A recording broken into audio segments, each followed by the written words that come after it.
Bharatiya Janata party के कार्यकर्ताओं के लिए, आम लोगों के लिए चुनाव नहीं है, ये चुनौती है।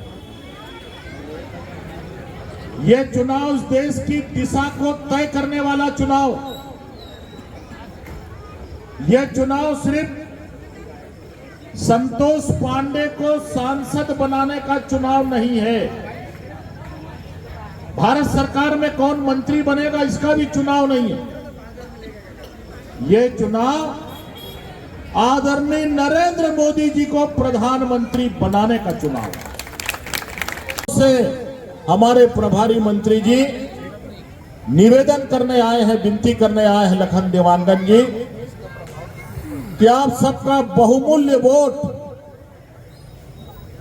आने वाले 26 अप्रैल को भारतीय जनता पार्टी के कमल छाप का बटन दबा करके आपका वोट कमल को मिले, और वो सिर्फ कमल को नहीं मिलेगा, नरेंद्र मोदी जी को मिलने वाला बन करके आया श्री भूपेश बघेल।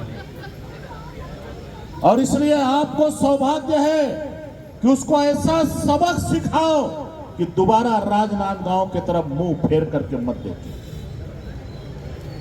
इतने बड़े अंतर से हराओ। मैं छत्तीसगढ़ में जाता हूं, पूरे रायपुर के लोग, बिलासपुर के लोग, कोरबा के लोग इंतजार कर रहे थे भूपेश हमर कोती आ जाती तो बने निपटाते, जिसके किस्से एक नहीं अनेक है। मुख्यमंत्री जब थे तब उनके सचिवालय के लोग आज जेल में हैं, और ये भूपेश बघेल खुद बेल में है। और बेल में रहा हुआ आदमी राजनांदगांव से कांग्रेस का पंजा का प्रत्याशी, और दुनिया भर की बातें करते हुए घूम रहा है।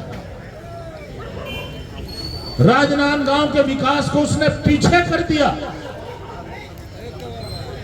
इसलिए आपको सबक सिखाने की आवश्यकता है। तो ऐसे लूटा इस भरी बाजार में कि चुनरी तक का रंग उड़ गया फागुन के त्योहार। बेदर्दी के साथ कांग्रेस की सरकार ने भूपेश के जमाने में आम जनता को लूटा है।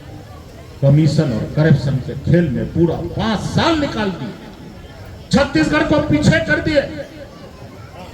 ऐसे व्यक्ति को हमको सबक सिखाने की आवश्यकता है।